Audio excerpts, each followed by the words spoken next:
Hello students, this is the second lecture for CBSE class 9 subject English, and the poem we have chosen for today's lecture is The Road Not Taken. This is a beautiful poem by Robert Frost. In last lecture we have discussed theme or summary of this poem. In this poem, the poet is talking about making choices in our life, and these choices shapes our future. Robert Frost is an American poet who writes simply, but he is insightful writer. He writes about common, ordinary experiences, but there is deep insight in his writing. One can find a deep insight in his writing. Another important characteristic of Robert Frost's writing is symbolism. He would use many symbols to describe or to explain what he really wants to say. So symbolism is main characteristic of Robert Frost's writing. In this poem also, he has used many symbols to explain what he really wants to say. As we have listened or we have gone through the summary or theme of the poem, in today's lecture we will discuss these first two stanzas of this poem. This poem is of 4 stanzas, and we can clearly divide this poem into 2 parts. The first 2 stanzas talk about the dilemma of the poet. The dilemma about making choices. And the last 2 stanzas talks about the effect of the choice you have made. So this poem can be divided into 2 parts. 4 stanza की ये poem है. पहले 2 stanza जो है वो poet के dilemma के बारे में बात करते हैं. पोएट डबल माइंड में है, उसके सामने चॉइसेस है, उसके सामने 2 चॉइसेस है, दोनों चॉइसेस उसको सही लग रहे हैं, अपने अपने लेवल पर वो अच्छी लग रही है. तो पहले 2 स्टांजा में पोएट का जो डबल माइंड है, उसका जो डायलेमा है, उस डायलेमा के बारे में बात की गई है. और बाद के जो 2 स्टांजास है, उन 2 स्टांजास में पोएट जो डिसीजन लेता है, जो चॉइस को ऑप्ट करता है, उस चॉइस के उसके लाइफ पर क्या परिणाम होंगे उसके बारे में बाद के 2 स्टांजास हैं. सो बाद के जो 2 स्टांजास है वो हम नेक्स्ट सेशन में डिस्कस करेंगे. In this session we are going to discuss the first 2 stanzas. ये जो पोएम, इस 2 स्टांजास को हम समझ लेते हैं. 2 roads diverged in a yellow wood, and sorry I could not travel more, and be the one traveler long I stood, and looked down one as far as I could, to where it went in the undergrowth. ये पहला stanza है कि 2 roads है.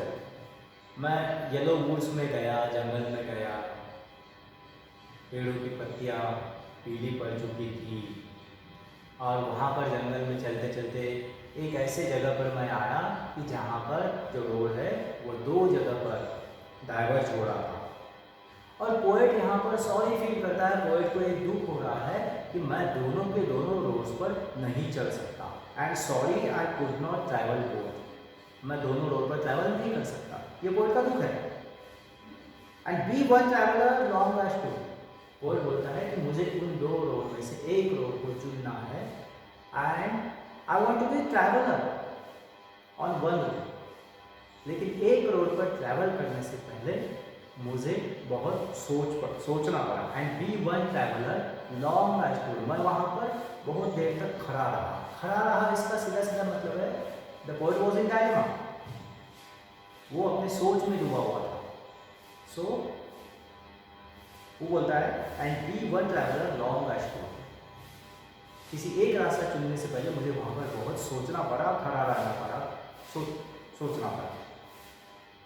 And look down one as far as I could, और बोलता है कि मैं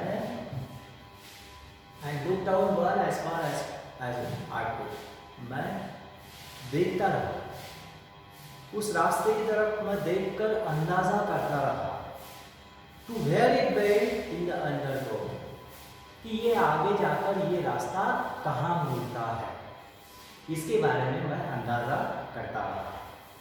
जैसे देखिए लाइफ में ये सिचुएशन आती है कि जब हमको कुछ ना कुछ चूज़ करना पड़ता है। जैसे आप भी बड़े हो जाओगे, 10th पास करोगे, 10th पास करने के बाद आपको भी कुछ स्ट्रीम्स चूज़ करने पड़ेंगे, साइंस जाऊँ या कॉमर्स जाऊँ या आगे मैं क्या करूँ। तो आप जब ये चॉइस करोगे तब आप इस डायलेमा को समझोगे कि ये जो डबल माइंड होता है, कन्फ्यूजन होता है, ये उस वक्त आपको एक्सपीरियंस होगा। और वहाँ पर आपको थोड़ा सा रुकना पड़ेगा और आपको ये देखना पड़ेगा to where it went in the underground, ये जो रास्ता मैं आप चुनने जा रहा हूँ वो आगे जाके कहाँ पर वेंट हो रहा है। वेंट हो रहा है इसका मतलब क्या है कि अगर मैं कोई भी रास्ता चुनता हूँ तो वो रास्ता उस समय तक तो हमको दिखाई देता है कि इस रास्ते से चलने के बाद हमको इस तरीके का जॉब मिलेगा या इस तरीके से हम आगे बढ़ेंगे, लेकिन आगे फ्यूचर में भविष्य में क्या लिखा है, क्या होने वाला है, वो हम नहीं समझ पाते और उसका अंदाज़ा हम वो रास्ते पर चलने से पहले ही लगाने की कोशिश करते हैं। जैसे हम किसी नए अनजान रास्ते पर जा रहे हैं तो 10 जगह पर अपनी गाड़ी रुककर वहाँ के लोगों से हम पूछते हैं कि आगे का रास्ता कैसा है, यहाँ से जाना ठीक है क्या, क्योंकि फ्यूचर में क्या है वो हम नहीं समझ पाते। सो पोएट ने पहले साखा में बहुत ही अच्छी तरीके से उसका जो डायलेमा है वो डायलेमा को डिस्कस किया है। पोएट बोलता है two roads diverge in yellow wood में मेरे सामने लाइफ में दो रास्ते थे, दोनों रास्ते पर चलने की मेरी इच्छा थी, लेकिन मेरे मन में दुख था कि मैं दोनों रास्ते पर नहीं चल सकता। And sorry I could not travel, वो मैं एक ही रास्ते पर वो मुझे चुनना होगा। सो वो चुनने के लिए and be one traveller long I stood, वो रास्ता कौन सा चुनूँ, इसके लिए मुझे बहुत सोचना पड़ा। And look down one as far as I could, मैंने एक रास्ते की तरफ देखा और जहाँ तक मैं देख सकता था, मेरी नज़र जा सकती थी, वहाँ पर मैंने देखा फ्यूचर का, वहाँ पर मैंने अंदाज़ा लिया to where it went in the underground, कि वो आगे जाकर वो रास्ता कहाँ तक होता है। In the second stanza poet बोलता है then took the other just as fair, फिर पोएट बोलता है कि मैंने फिर अपनी नज़र दूसरे रास्ते पर लगाई और दूसरे रास्ते को डिस्क्राइब करते वक्त पोएट बोलता है कि दैट रोड और जस्ट एज फेयर, पहला रोड जैसा था, अच्छा था, फेयर था, ब्यूटीफुल था, वैसा ही दूसरा रास्ता भी जस्ट एज फेयर, उसके जैसा ही अच्छा था, ब्यूटीफुल था, वो अपीलिंग था, मुझे बुला रहा था। And having perhaps the better claim, और पोएट बोलता है ये दूसरे रास्ते का जो चलने का क्लेम था वो बेटर था। परहैप्स द बेटर क्लेम, इसका मतलब क्या है, मतलब ये जो दूसरा वाला रास्ता है, इस दूसरे वाले रास्ते पर चलना ज़्यादा जरूरी मैं समझता था। इस पर चलने का उस रास्ते को ज़्यादा हक था कि कोई मुझ पर चले, उसको इस्तेमाल किए जाने का ज़्यादा हक था। इसीलिए पोएट बोलता है कि उस रास्ते का क्लेम जो है वो बेटर क्लेम था, because it was grassy and wanted dear. अब पोएट को ऐसा क्यों लगा कि इस रास्ते पर चलना चाहिए, पोएट को ऐसा इसलिए लगा कि that road was grassy and wanted dear. Grassy का मतलब क्या है, देखो ग्रास किस रास्ते पर आती है, जिस रास्ते पर लोग कम चलते हैं, ज़्यादा इस्तेमाल जहाँ जिस रास्ते का हुआ नहीं वो रास्ता ग्रासी बन जाता है।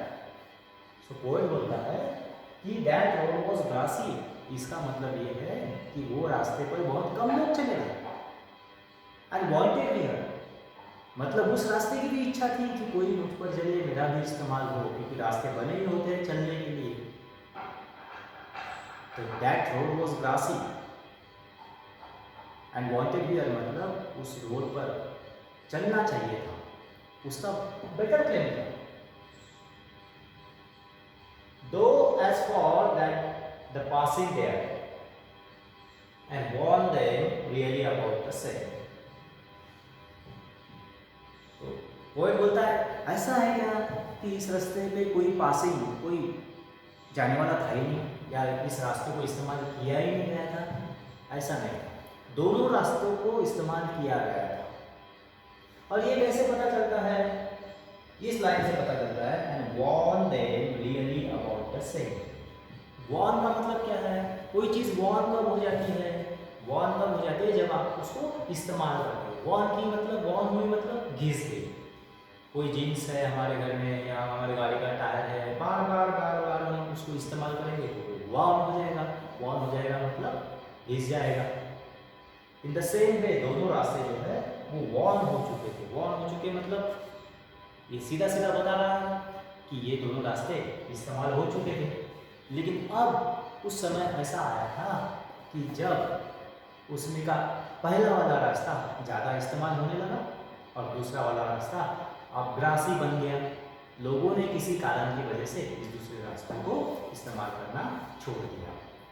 सो ऐसे ये दो स्टांजास हैं। इन दो स्टांजास की राइमिंग स्कीम हमने यहाँ पर बना के देखी है। देखिए दोनों स्टांजास में सेम राइमिंग स्कीम है।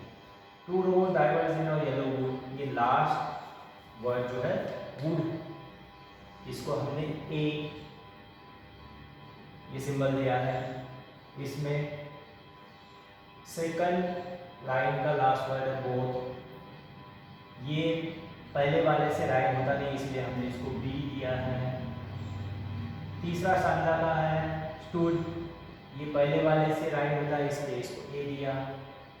इन द सेम वे चौथा पहले वाले से राइम होता है ए, और पांचवा ये दूसरे वाले से राइम होता है इसलिए हमने इसको बी ऐसा दिया है।